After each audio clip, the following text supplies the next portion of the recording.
dari ada sekelompok Ba'ali yang mengklaim dirinya sebagai cucu Rasulullah. Akhirnya mereka mengalami apa yang disebut keracunan nasab. Akidah mereka rusak, syariatnya rusak, akhlaknya pun rusak. Kalau rusak bagi diri mereka itu mungkin tidak begitu kita pikirkan. Ini sudah mereka rusak akhlaknya, juga ngajari masyarakat Indonesia untuk rusak. Ngajari orang-orang Indonesia untuk akidahnya hancur, syariahnya hancur. Jadi maka ini apa yang tadi disebut oleh Kiai Nuril, kalau ini sudah kaitannya dengan bangsa, maka ini urusan kita. Saudara-saudara sekalian, mereka bersifat istikbar, takabur, sombong karena klaim sebagai cucunya Rasulullah. Klaim sepihak, pencampokan dan pemalsuan nasab berabad-abad sebetulnya bukan di Indonesia saja, termasuk ada di Yaman. Dan di dalam sejarah tujuannya adalah tujuan politik, perebutan kekuasaan satu daerah. Termasuk yang ada di Yaman. Panjenengan bisa baca kitabnya Dr. Salahuddin Al-Bakri, Tarikh Al-Hadrami As-Siyasi. Saudara-saudara sekalian, maka dari itu ketika mereka semua buat kisruh ada di Indonesia, maka mau tidak mau kita harus merapatkan barisan. Di samping secara genetika kaum Askenazi dan Yahudi Hazari itu adalah genetikanya memang menguasai daerah dan merusak tatanan. Makanya pada waktu abad ke-18 mereka semua datang di Eropa, diusir oleh orang Eropa. Mereka semua datang di Jerman, membuat kerusakan di Jerman. Akhirnya satu-satunya kata dari seorang Hitler, mereka harus membunuh, menghabisi semua Yahudi Askenazi Hazari. Kenapa? Karena memang di Eropa ditolak, di Jerman semua dihabisi. Karena apa? Karena memang karakter mereka itu seperti itu. Karakternya itu merusak, mengadu domba, membunuh, dan pengen dihormati, pengen disembah, memperbudak orang, membuat kepalsuan, membelokkan sejarah, akhirnya merampok negara.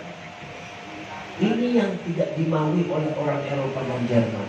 Maka daripada mereka berkembang, di masa yang akan datang akan terjadi apa-apa terhadap anak cucu mereka, akhirnya Hitler memutuskan untuk menghabisi mereka. Dan pada akhirnya yang ada di Jerman habis, dan pada akhirnya kemudian yang lain keluar dari Jerman. Sayangnya mereka semua pindahnya ke Palestina, dan tragedi Palestina kita masih bisa menyaksikan. Kaum Hazari dan kaum Askenazi berebut tanah Palestina, dan nasib daripada anak cucu orang-orang zaman dahulu yang menerima Yahudi Askenazi untuk hidup Palestina, anak cucunya mereka sekarang kita lihat bagaimana nasibnya. Saudara-saudara sekalian, di Indonesia ini sudah mulai terasa ya. Saya sendiri sudah mulai berpikir,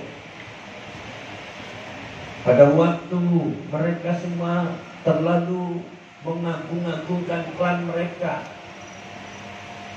hidup di negara orang lain, mencari makan di negara orang lain, tapi selalu memuji-muji leluhur mereka.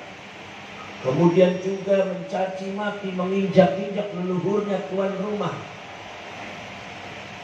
Kalian mungkin bisa aneh, tapi saya katakan kalian jangan aneh. Itu karakteristik Yahudi Hazari seperti itu. Karakteristik Yahudi Askenazi seperti itu.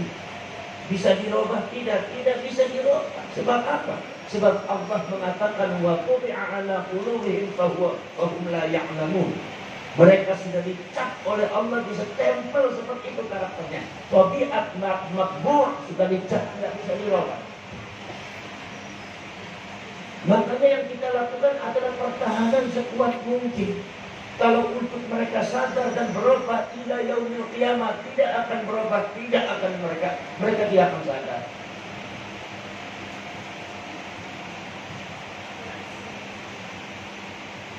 Rasulullah pernah diingatkan oleh Allah Subhanahu wa taala tentang masalah orang Yahudi, karena Rasulullah itu ingin mereka semua beriman dan sadar kepada Allah.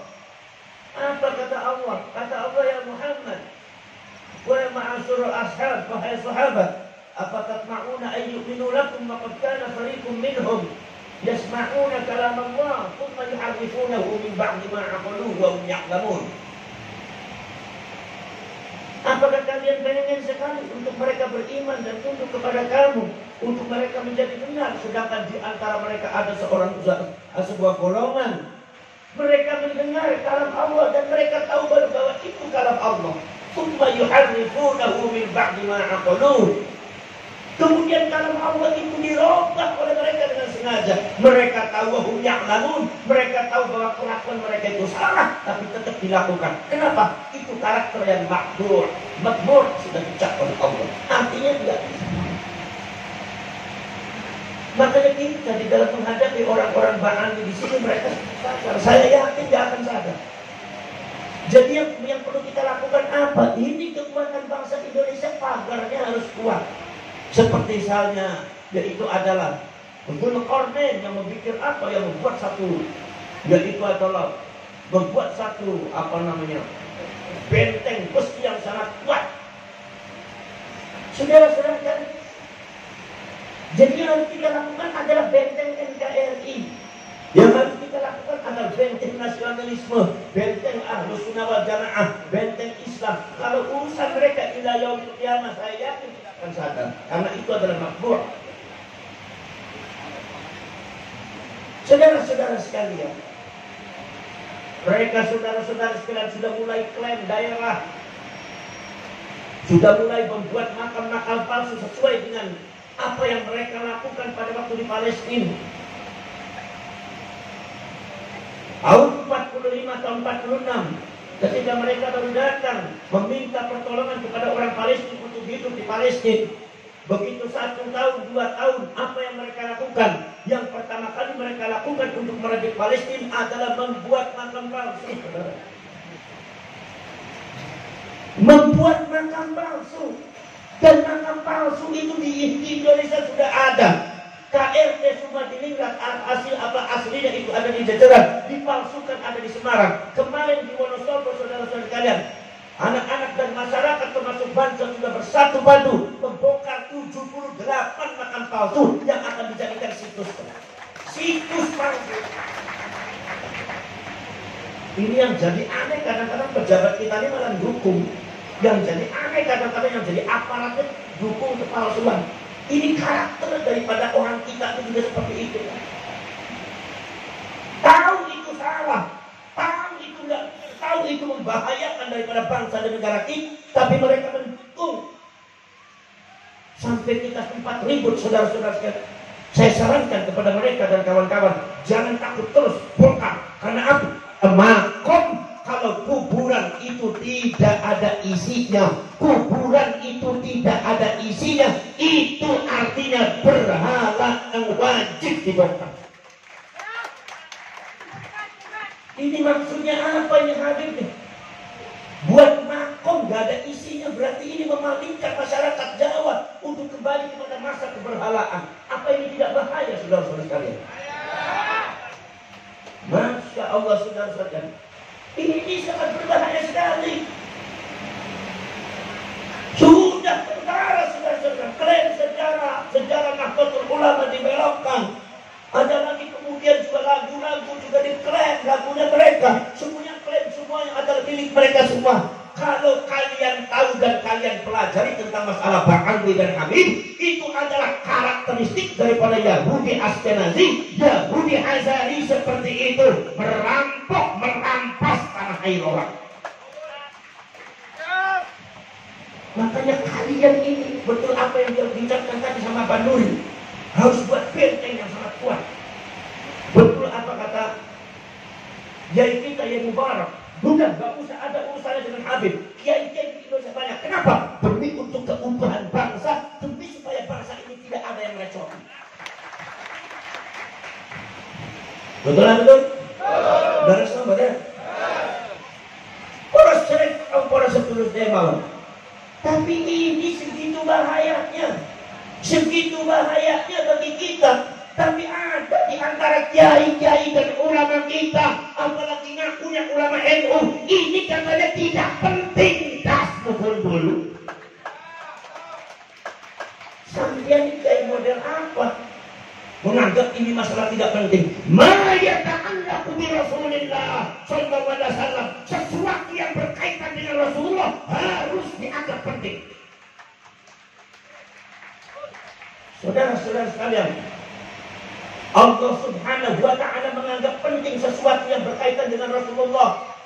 Kita semua kumpul di Klaten ini dalam rangka memperingati Maulid Nabi Muhammad SAW, kelahirannya baginda Nabi, kelahiran seorang manusia yang sangat penting. Kenapa kelahirannya Rasulullah diperingati oleh kita semua? Karena ini berkaitan bukan dengan kelahirannya orang lain, bukan kelahirannya orang sembarangan, tapi ini berkaitan dengan kelahirannya khairil bariyah, makhluk yang paling utama di depan Allah, junjungannya kita semua, sayyidul anbiya wal mursalin wa afdhalul makhluqat ala ittah. Ini manusia bukan manusia biasa, maka kelahirannya pun harus dianggap penting dan Allah menganggap penting. Jadi ente kalau jadi kiai jangan menganggap masalah-masalah tidak penting, dasmu. Udah santai, pensiun aja dari kiai kan santai. Ngapain jadi kiai NU penakut seperti itu? Kecil-kecil modal lewatnya gue tahu. Polanya lu bisanya mau ke laptop. Kayak mau nih gue kiai nurin ngaus nanti kurang ngaus bisanya mau ke laptop mau apa lu? Marah hati gue udah dilapain. Gimana betul? Ini saudara-saudara sekalian, penting kiai, penting. Berkaitan dengan Rasulullah. Habaib ini bukan menyangkokkan nasabnya kepada si Karjo, si Bejo, bukan sama si Tugimin, bukan. Ini menyangkokkan nasabnya kepada khairil bariyah, Allah atau Rasulullah, orang yang paling mulia, manusia terutama di depan Allah. Ini wajib ulama mengungkapnya, betul apa tidak? Ojo sampai ngomong orang penting kaitannya berikan Nabi orang penting ke agama ini soal sampai itu. Tapi di mana marah Habib nanti orang itu marah kanjeng Nabi dong ngelakuin. Subhanallah, aneh kalau ada orang kayak seperti itu. Sampai tahu orang sahabat itu adalah termasuk orang-orang yang menganggap penting kathratul ihtimam bima yata'allaqu bi Rasulillah sallallahu alaihi wasallam, memiliki satu kegiatan yang sangat mementingkan sesuatu yang berkaitan dengan kanjeng Nabi. Subhanallah, sampai panjenengan kita bisa lihat ada kitab namanya Hayatus Sahabah, bagaimana kehidupan sahabat pengalamannya bersama Rasulullah. Sampai buka kitab namanya Al-Imam Abu Isa, kitab yang namanya Asy-Syama'ilul Muhammadiyah. Itu semua sifatnya Rasul, wa ahwalur Rasul, sikap tingkah lakunya Rasul, sifatnya kanjeng Nabi, jasadnya, fisiknya, akhlaknya, perjuangannya, cara bicaranya kanjeng Nabi bagaimana, cara duduknya kanjeng Nabi bagaimana, cara buang air kecilnya kanjeng Nabi bagaimana, cara buang air besarnya kanjeng Nabi bagaimana, cara bersucinya Rasulullah bagaimana, cara tidurnya bagaimana, cara bangunnya bagaimana, cara makannya Rasulullah. Kata para sahabat mengatakan kanjeng Nabi kalau makan itu mulutnya kecap-kecapnya 37 kali. Itu kecap-kecapnya Rasulullah dihitung oleh sahabat. Kenapa? Karena para sahabat menganggap sesuatu yang berkaitan dengan Rasulullah adalah sesuatu yang paling penting. Kanjeng Nabi jahat 60 itu kecap-kecap. Orang kaya dasmu itu mangan gak ono kecap-kecap. Anganane cepet entek kabeh. Atut yai geding kaya kowe. kakak ayamnya hilang ke umatnya sapa sampeyan. Mungkin apa betul? Mungkin apa betul? Astagfirullah. Apa sih keuntungannya membahas orang lagi duduk? Apa sih keuntungannya orang membahas lagi tidur? Apa keuntungannya orang membahas lagi buang air kecil bersuci? Tidak ada keuntungannya, tidak ada fungsinya, tidak ada manfaatnya. Tapi kalau itu berkaitan dengan Rasulullah Sallallahu Alaihi Wasallam, itu sangat berkaitan dengan syariat, sangat berkaitan dengan akhlak, sangat berkaitan dengan akidah, sangat berkaitan dengan iman, sangat berkaitan dengan agama. Maka seluruhnya dicatat oleh para sahabat karena ini dianggap penting. Ya cuma ngomong orang penting deh. Ustaz pinter orang ngomong orang penting tampang siji-siji. Jenggote tok sing dawa. Ning kampungnya aku ya enek jenggote dawa-dawa gak bisa ngaji kok ya wedhus kacang. Mungkin apa ada? Nasab yang berkaitan kali Kanjeng Nabi penting apa mboten? Jawab sampean. Nasab yang berkaitan kali Kanjeng Nabi penting apa ora kabeh? Penting. Sebab ini kaitannya dengan akidah, ini kaitannya dengan syariat, ini kaitannya dengan akhlak. Hancurnya akidah, hancurnya syariat, hancurnya akhlak. Bagi ada seorang marga Alwi mentakok nasab kepada Rasulullah secara tidak benar, menghancurkan akhlak dan akidah orang. Tapi orang penting dia. Subhanallah saudara, Gusti Allah itu menganggap penting sesuatu yang berkaitan dengan Rasul. Nganti Kanjeng Nabi niku diumumkan ke zaman rumiyin. Wa in akhadallahu mitsaqan nabiyyina lama ataitukum min kitabin wa hikmah thumma ja'akum rasulun musaddiqun lima ma'akum la tu'minunna bihi wa la tansurunna. Zamanul arwah, zaman para nabi, para rasul masih berupa roh atau nyawa, belum ada jasadnya, belum diciptakan di bumi dan di langit. Itu sudah diumumkan oleh Allah bakal datang seorang rasul. Rasulnya sifatnya musaddiqun lima ma'akum, membenarkan apa yang ada pada mereka semua, membenarkan yang satu syariat yang sebelum mereka semua, sebelum rasul tersebut, merehabilitasi undang-undang, meluruskan sejarah, mengangkat, memulihkan nama baik daripada para nabi, para rasul. Allah Subhanahu wa taala mengumumkan kepada para nabi dan para rasul pada waktu itu masih berupa roh atau nyawa, bahwasanya bakal ja'akum rasulun musaddiqun lima ma'akum, setelah kalian hidup di dunia bakal datang seorang rasul sifatnya musaddiqun lima ma'akum, mengklarifikasi, membenarkan dan membela dan membenarkan, menjadi saksi, meluruskan sejarah, memulihkan nama baik daripada orang-orang atau nabi-nabi sebelumnya, rasul sebelumnya yang sudah dihancurkan oleh orang-orang yang tidak bertanggung jawab.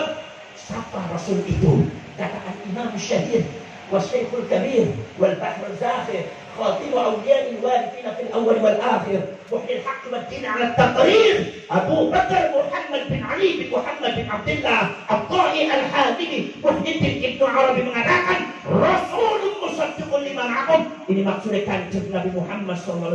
Bi'atsatu Muhammadin, kebertikan Kanjeng Nabi Muhammad sudah diumumkan oleh Allah sejak zamanul arwah, ketika para nabi, para rasul masih berupa roh atau nyawa. Itu sudah diumumkan Kanjeng Nabi akan datang, menunjukkan Allah menganggap penting kedudukannya Kanjeng Nabi, kebangkitannya Kanjeng Nabi, kelahirannya Rasulullah. Bukan kelahiran biasa, tapi ini Allah sangat maha penting berkaitan dengan agama.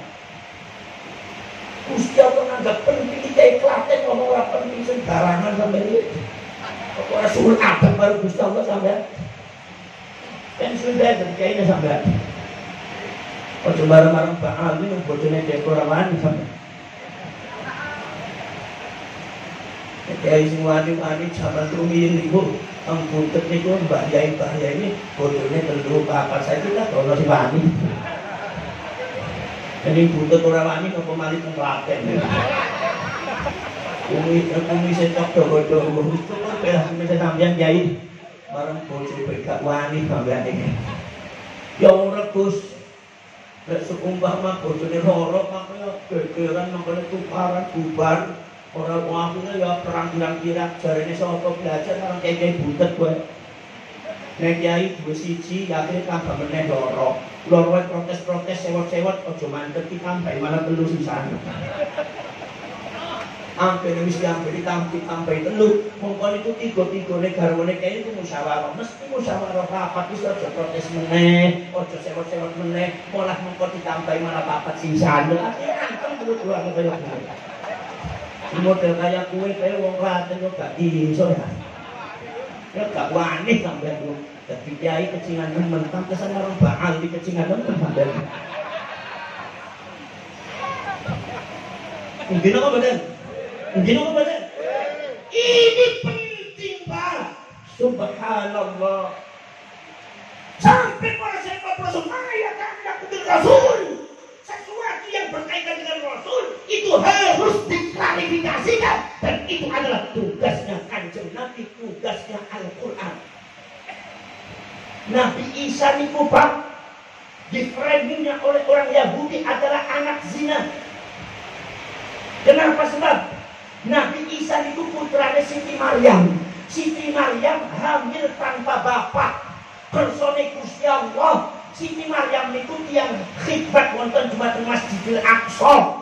Teng Masjidil Aqsa niku wonten tiang setunggal malih. Niku jenenge sapa? Jenenge Yusuf An-Najjar. Sami-sami tiang soleh. Begitu Siti Maryam diparingi anugerah dumateng Gusti Allah, hamil tanpa bapak. Roh Gusti Allah dimlebukenan wonten dumateng wetenge, wonten dumateng awake Siti Maryam. Siti Maryam hamil tanpa bapak. Tiang Yahudi berteriak, Maryam berbuat zina dengan Yusuf.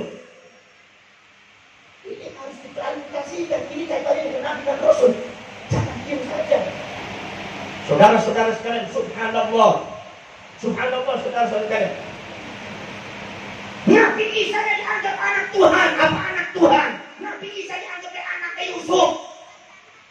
Sampai detik ini di Old Testament, New Testament, Bible orang Yahudi dan orang Nasrani, kalau Anda baca itu masih ada tulisan Yusuf, apa namanya tulisannya? Isa bin Yusuf. The honor sing nulis Isa bin Yusuf, berarti seolah-olah mereka mengatakan Nabi Isa anak bersama dengan Siti Maryam. Dianggap ya, Nabi Isa itu anak zina. Masih ada tulisannya, saya juga kaget. Subhanallah. Nabi Isa dianggap anaknya Allah. Diklarifikasi oleh Allah bahwa Isa itu adalah, saudara-saudara sekalian, itu adalah hamba Allah. Ketika Nabi Isa, ketika Siti Maryam dituduh zina, Siti Maryam lari mau dibunuh, diselamatkan oleh Nabi Zakaria. Itu Siti Maryam sudah melahirkan. Siti Maryam mengatakannya, Rabbi, kalau seandainya ada orang bertanya bagaimana, bertanya tentang anak ini bagaimana, mereka semua tidak akan percaya. Apa sudah malam yang sesri masyarakat. Saya ini perempuan yang tidak pernah disentuh oleh orang laki-laki. Walau aku bahagia dan aku bukan WTS. Sanes yang ingkang nakal Gusti, pripun jawabe? Ya Allah, maringi ajaran ya Maryam. Katakan kepada mereka, inni nazartu lirrahmanu shauma wa lan ukallimal yauma insiya, bahwa aku berjanji kepada Tuhanku yang Maha Kasih dan Maha Cinta untuk berpuasa, tidak boleh ngajak ngomong kepada siapapun. Maka ketika ditanya Siti Maryam isyarat untuk menanyakan langsung kepada anaknya, yaitu Nabi Isa. Subhanallah, masyarakatnya protes. Ya Maryam, wa kaifa nukallimu man kana fil mahdi sabiyya? Bagaimana mungkin seorang anak bayi ditanya? Bagaimana mungkin? Dengan kekuasaan Allah, Nabi Isa diberikan mukjizat oleh Allah Subhanahu wa Ta'ala. Anak kecil masih belum keluar giginya, anak kecil masih dalam gendongan, itu ternyata bicara dengan bahasa fasih. Inni Abdullah adaniyal kitab wa ja'alani nabiyya. Iku aku hambane Gusti Allah. Nek Gusti Allah iku pinter atau kuwasa nyiptaken aku tanpa bapak, masih enek ibu napa malih. Wong Nabi Adam gak enek bapak kono iku ya mampu. Itu Gusti Allah Ta'ala menciptakan dengan kekuasaannya, menurut kekuasaannya. Nabi Isa masih kecil disuruh bicara. Kenapa? Sebabnya karena masalah yang berkaitan dengan Rasul, masalah yang berkaitan dengan Nabi, itu banget pentingnya. Sampai anak kecil pun diberikan orang itu bicara. Jadi sampai itu kayak jodoh orang penting. Nek gak wani ngomong baik, gak wani jujur, nek kecil ngomong baik kecil jujur, ben dosane ora pati akeh. Ora pati gede. Masya Allah, ngomong gak penting sampai ke mengkhianati Rasulullah sampai. Subhanallah. Ini karena penting sampai anak kecil pun suruh bicara kepada Allah. Kenapa? Karena itu hal penting. Kenapa? Karena fitnah ini berkaitan dengan seorang Nabi dan Rasul Nabi Isa. Itu baru Nabi Isa, apalagi Nabi Muhammad. Itu caranya ngomong kedua itu. Saking seneng dengan Habib Nabi mengkhianati Nabi Rasulullah SAW. Seorang orang gak ngaku sampai gak ngaku dosanya double sampai. Gini apa badan? Gini apa badan? Nabi Isa begitu besar, sudah kualifikasi dianggap anaknya Allah. Ketika Nabi Isa diberikan mukjizat, wa ubriul akmaha wal abrasa biidznillah wa uhyil mauta biidznillah. Bisa menghidupkan orang mati.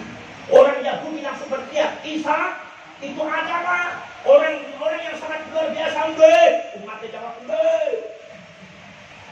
Pada waktu orang Yahudi membelokkan agamanya Allah melalui kebencian, umatnya Nabi Isa banyak yang selamat. Tapi ketika mereka semua membelokkan agamanya Allah, agamanya Nabi Isa dengan atas nama cinta kepada Nabi Isa, dibelokkan akidahnya, umatnya Kanjeng Nabi Isa jarang sing selamat, akeh sing terprosok. Masya Allah. Buktinya apa? Buktinya Isa bisa menghidupkan orang mati. Menghidupkan orang mati itu adalah bukan pekerjaan manusia. Manusia biasa gak iso. Besok umpama Isa bisa menghidupkan orang mati, berarti Isa manusia yang luar biasa. Umatnya jawab Isa manusia mengandung Tuhan, setelah manusia setelah Tuhan. Buktinya bisa menghidupkan orang mati. Kalau umpama Isa manusia biasa, nggak akan bisa menghidupkan orang mati. Menghidupkan orang mati itu sifatnya Tuhan, itu tingkah laku pekerjaan Tuhan. Ketika Isa bisa menghidupkan orang mati, berarti Isa ini setengah manusia setengah Tuhan. Jawab mulai selesai. Akhirnya apa? Isa di anaknya Gusti Allah. Bisa nih? Isa anaknya Gusti Allah. Buktinya bisa menghidupkan orang mati. Isa setengah manusia setengah Tuhan. Ketika Isa dilahirkan tidak ada bapaknya, ada ibunya, sosok Siti Maryam. Siti Maryam manusia, sedangkan Isa setengah manusia setengah Tuhan.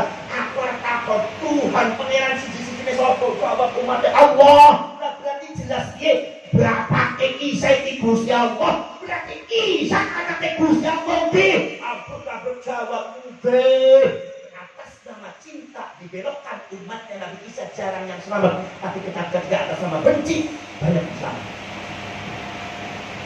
Ini diklarifikasikan oleh Allah. Turun Al-Quran, turun Rasulullah. Allah menyebutkan Yabna Maryam. Nabi Isa disebutnya Ibnu Maryam, bukan Ibnu Allah. Kemudian ditanya, wahai Isa, apakah kamu pernah mengaku dirinya dari Tuhan supaya mereka semua menyembah kamu?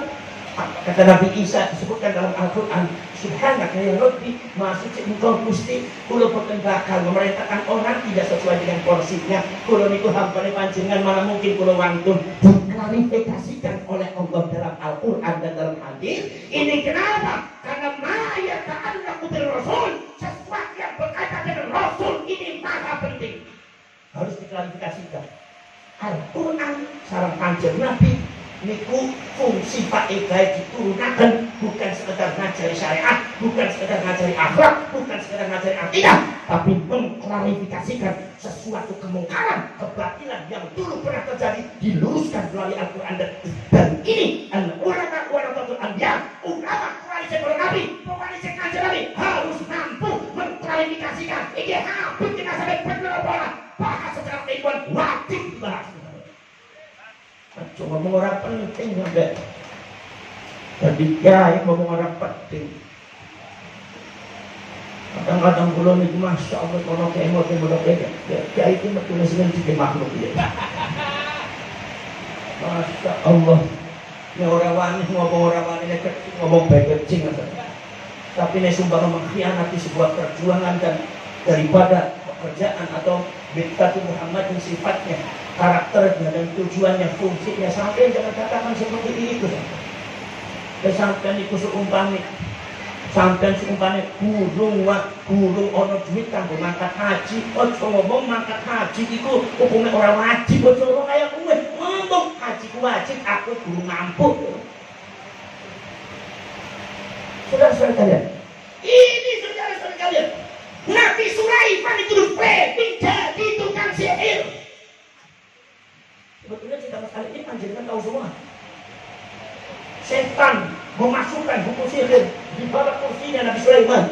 Pada waktu Nabi Sulaiman sudah wafat, buku sihir itu ajarannya adalah mencuri kabar dari langit, dikumpulkan oleh jin-jin, dikumpulkan dalam buku, ditaruh di bawah kursinya Nabi Sulaiman dipendam. Begitu Nabi Sulaiman meninggal, saudara-saudara, kemudian setan membuat fitnah, setan yang membuat rekayasa, setan yang membuat fitnah. Lihat apa yang ada di dalam kursinya Sulaiman. Apa kalian tahu? Itulah rahasia bagaimana kehebatan kerajaan Sulaiman. Begitu dibongkar gunakan manusia, isinya kitab sihir. Manusia akhirnya mempunyai asumsi, setan menanamkan asumsi bahwa kehebatan kerajaan Nabi Sulaiman terletak pada sihir. Nabi Sulaiman dibranding sebagai tukang sihir. Apa orang bahaya? Apa orang kata? Didiamkan, tidak diklarifikasikan, membiarkan umat dalam kesesatan, dosa sampai dari kita di ulama.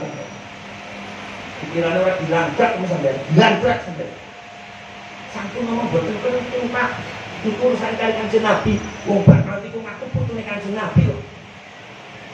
Gimana mana?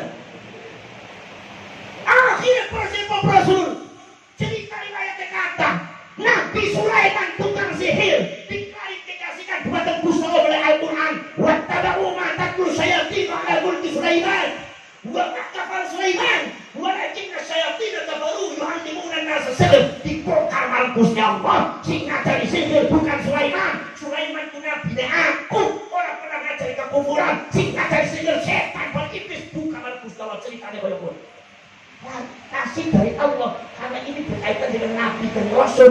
Niku Nabi Sulaiman nopo mani Kanjeng Nabi Muhammad maha penting. Nasab Kanjeng Nabi bakal winaku nasab Kanjeng Nabi, mencakupan nasab Kanjeng Nabi wajib dibahas oleh para ulama para kiai. Benar apa orang? Cuma menang baik. Kadang-kadang model kayak aku ngakunya pengurus NU sisa. Ngisen-ngisen nek dadi pengurusan ini kaya gue. Sing dianggap penting marang sampeyan apa? Pilkada.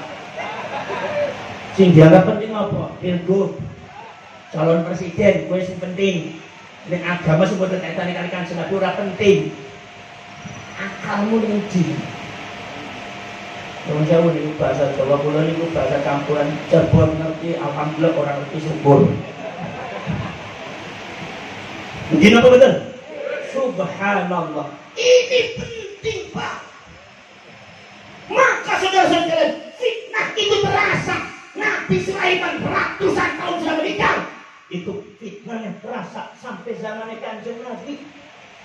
Kanjeng Nabi Muhammad sallallahu alaihi wasallam. Itu Kanjeng Nabi, saudara-saudara sekalian, Kanjeng Nabi niku ceritanya menyebutkan nama Nabi dan Rasul yang wajib diimani. Nabi Adam, Nabi Syed, Nabi Nuh, Nabi Musa, Nabi Harun, Nabi Dawud, kemudian Nabi Ibrahim, Nabi Ismail, Nabi Ishak, Nabi Yahya, Nabi Zulkifli, Nabi Syuaib, Nabi Hud. Tapi disebut termasuk menyebut Nabi Sulaiman.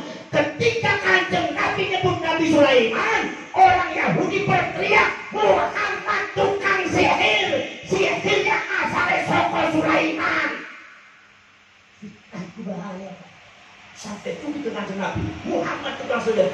Klarifikasi dari Allah. Wa ma huwa bisahir. Wa ma Muhammadun illa rasul. Muhammad itu adalah rasul aku, cucu penyihir. Harus diklarifikasikan. Sak menika Quran pun boten temurun, Kanjeng Nabi pun boten wonten.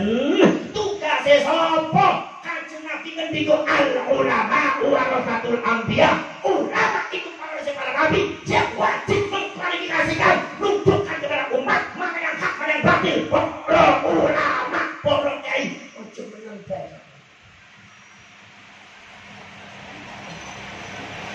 Jadi belum sampai belum kekon apa belum ngerti sampai itu. Belum kalau kita berapa sih belum. Kira apa betul? Paham apa betul? Jadi betul apa yang diucapkan oleh Mbah Nuri salah satu sekali. Kalau saya Rasul saya jangan ambil paling saya bagaikan Rasul. Ini habis akibat mengaku dunia Rasulullah, mencakokkan nasabnya kepada Rasul, akhirnya hancur kerak nasab, akidahnya hancur, syariat orang benar, akhlak orang benar. Gara-gara satu mereka mencakokkan nasab. Nanti akibat ono semua ngomong bayar aku bisa ngatur malaikat di dasmu. Bayar aku bisa ngatur malaikat, Munkar Nakir. Bayar aku bisa ngatur malaikat Israil. Aku badhe takon, badhe teko dhumateng panjenengan sedaya, badhe tanglet teng panjenengan. Nek ana menungso bisa ngatur malaikat, iki bener ora akidah, maksudnya sesat ora. Napa sebabnya sesat? Akibat mereka mengaku dunia Rasulullah, sombong mereka lebih hebat daripada malaikat.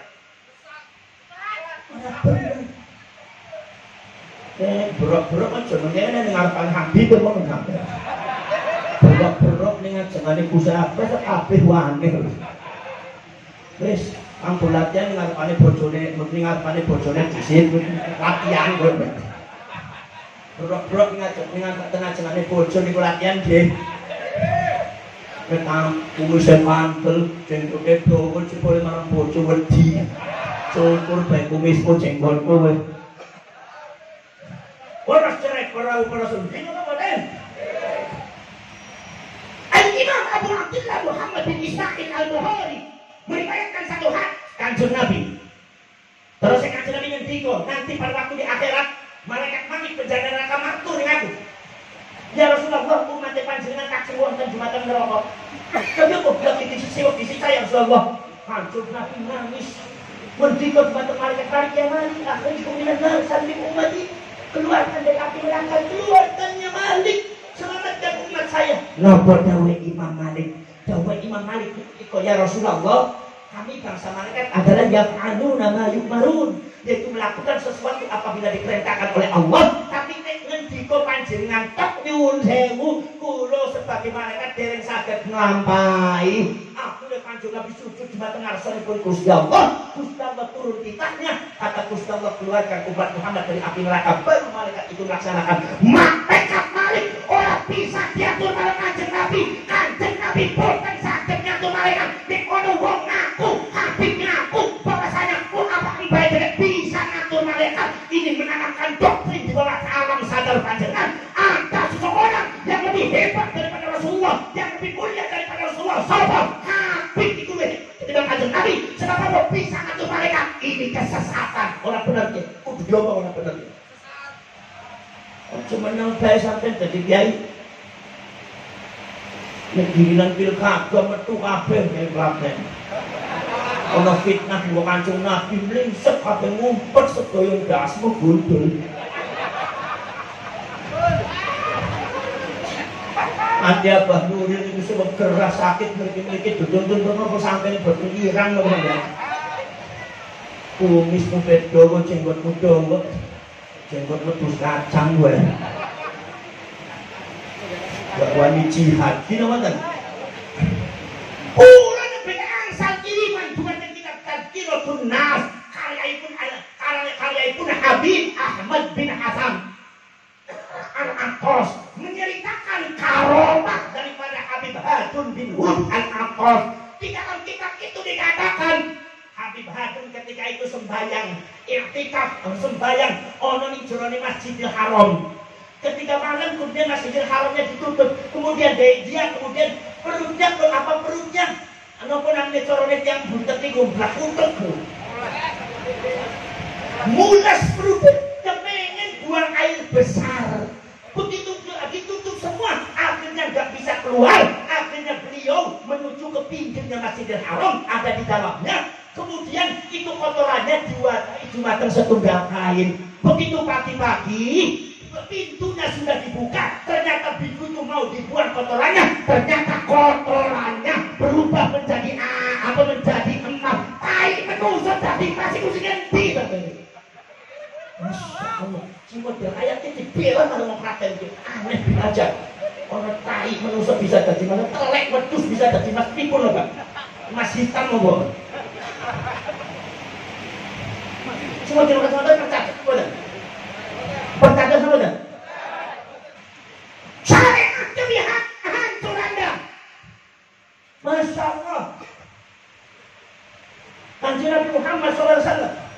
mengajak syariat yang lurus dibelokkan oleh kelompok oknum-oknum Habib semua benar. Orang sing ngedengko, angkene ono Habib, kalau semua ada Habib, masih semapok, masih semzina. Orang gelem sembayang, gak gelem sembayang, gak gelem puasa Ramadan. Wis bareng biarkan saja, karena mereka semua akan disucikan oleh Allah, yaitu dengan syafaat mbah dari Kanjeng Nabi, bahkan masuk surga tanpa hisab. Ada orang tidak mau sholat, tidak mau puasa Ramadan, senengnya mabok, senengnya zina, ini bisa nebus surga tanpa hisab. Tanya sama Habibnya ente, agama Islam sampean. Agama Islam apa? Model kayak ini bela-bela kampung isi siji dalam itu. Apa sih model sesat bareng-bareng jadi makhluk tertutup sampai itu. Si model kayak gue siap dilawan apa ora? Siap dilawan apa ora? Jawabnya sih tegas, ojo kalah marang Mbak Mufid.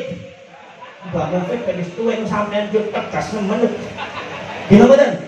Si model kayak gue siap dilawan di wong Jawa ora? Meneng bae sampean. Hati yang disit, dereng dengan jenenge hati dengan jenenge bojo disit, berok-berok, latihan. Mungkin aku model. Menurusan kecing-kecing teman dong latih ini. Ujaran itu sejarah itu keturunan Mataram, Dasmu Guntur. Model-modelnya kecing-kecing nanti Mbak Nuril itu kayaknya berok-berok, ojo kecing, Dasmu kecing-kecing teman ini. Jenggotnya cukup belah. Subhanallah. Sesat apa betul? Ini otomatis kok. Habib. Para saya Rasulullah. Ketika Muhibbinya meninggal, itu ceritanya katanya Habib itu datang, ya bulan di bulan, saya tahu kamu itu tidak pernah sholat, saya tahu kamu itu tidak pernah puasa Ramadan, saya tahu kamu itu masih mabuk dan zina, tapi aku tahu kamu mencintai saya, mencintai Habib, merasa ikut Kanjeng Nabi. Maka kalau ada tinggal nanti di kuburan itu mungkar nakir tanya, jangan dijawab wahai kuburan, cuma kasihkan ini surat saya untuk malaikat mungkar nakir, suratnya diselipakan dumateng andhape sirahe sifayun iku Habib mungkar nakir disurati Pak. Model kayak ini percaya kita das mungkin surutan ngaku tadi kiai sampai Masya Allah percaya sampai ini. Jadi orang Jawa itu piye sampai ini? Gimana bener? Ono hati kok bisa ngurang malaikat mungkar nakir. Sekalian gue dari grup WA dari malaikat kabeh. Malaikat Israil cabutin nyawa siji-siji. Subhanallah. Tolong katakan mungkar nakir, sampaikan surat saya dan kamu masuk surga tanpa hisab. Ini menanamkan doktrin di bawah sadar sampean, khususnya pada generasi muda. Sembahyang tak penting, puasa Ramadan tak penting, mabok kelek gak apa-apa, zina gak apa-apa, sing penting mencintai Habib, jaminan masuk surga. Sesat dan menyesatkan umat.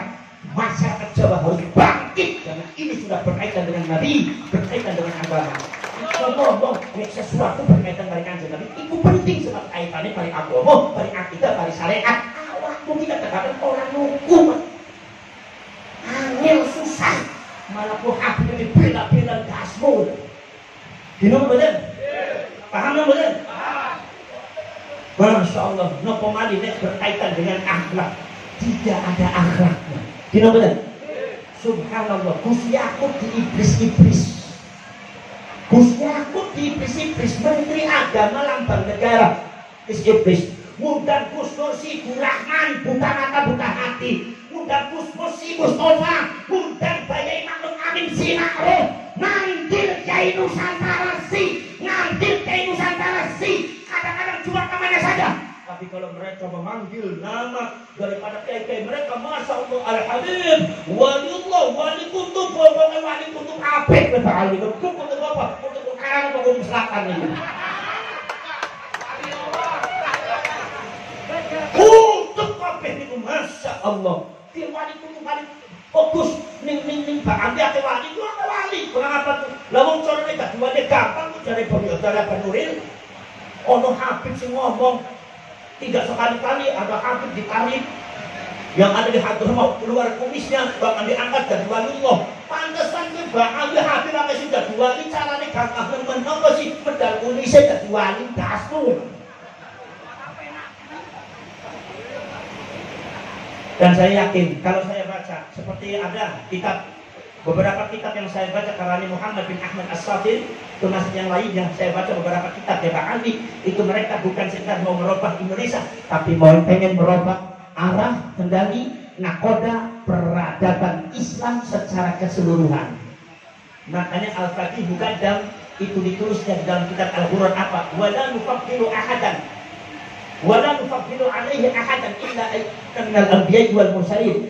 Kami bangsa Habaib tidak akan mengunggulkan Fatih Muqaddam di atas yang lainnya. Tidak. Fatih Muqaddam pasti unggul kecuali kalau dia itu para nabi dan para rasul. Artinya Fatih Muqaddam lebih hebat daripada sahabat. Fatih Muqaddam lebih hebat daripada tabi'in dan tabi'in. Lebih hebat daripada Imam Syafi'i. Lebih hebat daripada Syekh Abdul Qadir Hajar.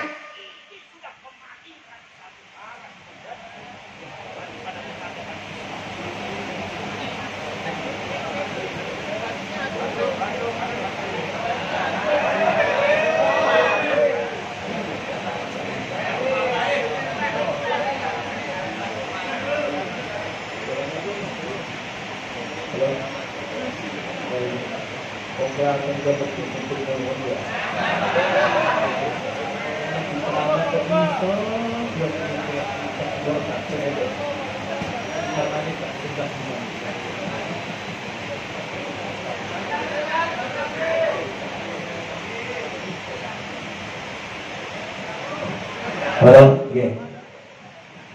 Oh, biasanya itu yang buntet yang kampung aku itu biasanya ono kiai teko biasanya perintahnya ngomong disin, orang ngomong disin. Patene perintahnya ngomong disin maknanya berat-berat.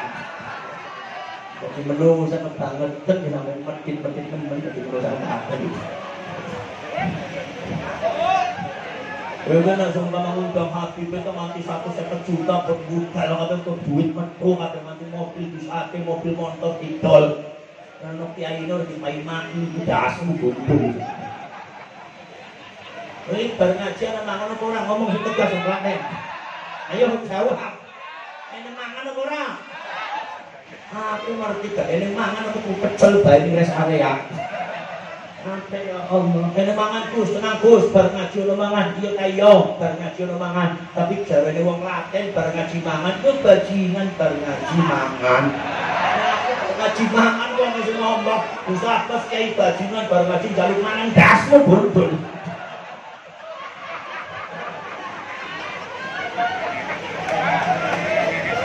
Bicaranya medit-medit kamu nih gini, aduh. Apa dulu yang dikira orang yang mengakun dan sebagian juga anggota PWI dan LS insya Allah akan saya berbagi supaya jadi orang lama terajari wong loman biar wong loman ya wong nik biar ini kelompok gini apa bener nah ini kita share kelas dulu Buya Ma'ruf Amin dibagi-bagi akhlaknya hancur kalau semua pesantren mengikuti cara itu Gus Dur sampai Basim As'ari di framing Basim As'ari itu bukan orang pintar As'ari seorang bodoh si ngomong hatinya pintar orang jahil orang kelakuan tapi mulut Yahudi semacam ini Buya Ma'ruf Amin pada waktu nyalon dari presiden memegang amanat para ulama para kiai untuk memblokir radikalisme batin sampun sepuh ini buatan apa monggo kiai di framing mana Habib ngomong tengah jurnal ini mau dipindah buat Ma'ruf Amin itu babi apa babi jawab babi apa babi itu Habib pinter orang ngelek-ngelek bagai Ma'ruf Amin seorang ulama besar Indonesia pakar ilmu fikih pakar usul fikih dijawab marang muhibine ini Habib paling muhibine foto makhluk terkutuk dunia akhirat. Subhanallah. Ini model kayak gue sampean Klaten menang baik. Orang gerak. Wis belajar berok-berok ngaji